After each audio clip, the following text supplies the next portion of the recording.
1947। हमारे देश की तक़सीम के वक्त जो हुआ, कल्पना में भी उस जैसा खूनी कांड नहीं आ सकता था। दुखों की कहानियाँ कह कह कर लोग थक गए थे, पर ये कहानियाँ उम्र से पहले ख़त्म होने वाली नहीं थीं। मैंने लाशें देखी थीं, लाशों जैसे लोग देखे थे। और जब लाहौर से आकर देहरादून में पनाह ली, तब नौकरी की और दिल्ली में रहने के लिए जगह की तलाश में दिल्ली आई। और जब वापसी का सफ़र कर रही थी, तो चलती हुई गाड़ी में नींद आँखों के पास नहीं फटक रही थी। गाड़ी के बाहर घोर अंधेरा समय के इतिहास के समान था। हवा इस तरह साएं साएं कर रही थी जैसे इतिहास के पहलू में बैठकर रो रही हो। बाहर ऊंचे ऊंचे पेड़ दुखों की तरह उगे हुए थे। कई जगह पेड़ नहीं होते थे, केवल एक वीरानी होती थी। और इस वीरानी के टीले ऐसे प्रतीत होते थे जैसे टीले नहीं, कब्रें हों। वारिस शाह की पंक्तियाँ मेरे जहन में घूम रही थीं। भला मोए ते बिछड़े कौन मिले। और मुझे लगा, वारिस शाह कितना बड़ा कवि था, वह हीर के दुख को गा सका। आज पंजाब की एक बेटी नहीं, लाखों बेटियां रो रही हैं। आज इनके दुख कौन गाएगा। और मुझे वारिस शाह के सिवा और कोई ऐसा नहीं लगा जिसे संबोधित करके मैं ये बात करती। उस रात चलती हुई गाड़ी में हिलते और कांपते कलम से एक कविता लिखी। अज आखां वारिस शाह नू कितने कबरां बिच्चों बोल, ते अज किताबे इश्क दा कोई अगला वर्का खोल। एक रोई सी धी पंजाब दी तू लिख लिख मारे बैन, अज लखां धियां रोंदियां तैनू वारिस शाह नू कहन। उठ दर्द मंदा दिया दर्दियां, उठ तक अपना पंजाब, अज बेले लाशां बिछियां ते लहू दी भरी चिनाब।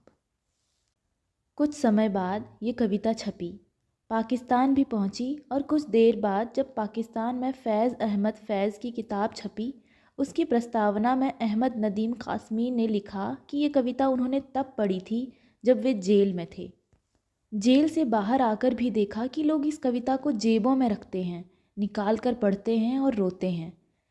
फिर 1972 में लंदन गई तो वहाँ बीबीसी के एक कमरे में किसी ने पाकिस्तान की शायरा साहब ग़ज़लबाज से मुलाकात करवाई।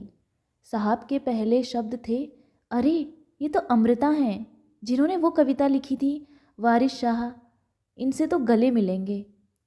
वहाँ ही एक शाम सुरिंदर कोछड़ के घर पर महफिल थी, जहाँ साहब ग़ज़लबाज थीं और पाकिस्तान के और साहित्यकार थे।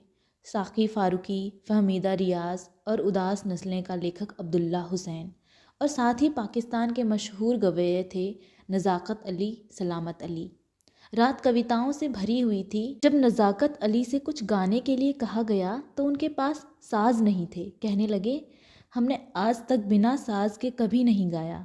पर साथ ही बोले, जिसने वारिस शाह कविता लिखी है, आज उसके लिए बिना साज़ के भी गाएंगे। और वो रात नज़ाकत अली की सुरीली आवाज़ में भीग गई। अब 1975 में जब पाकिस्तान के मुल्तान शहर से एक साहित्यिक मशहूर साबरी उर्स के मौके पर दिल्ली आए, तो उन्होंने बताया कि पिछले कई बरसों से वो मुल्तान में जश्न वारिस शाह मनाते हैं, जिसमें लोकगीतों का, लोक नृत्य का और लोक कला का प्रदर्शन भी होता है और मुशायरा भी।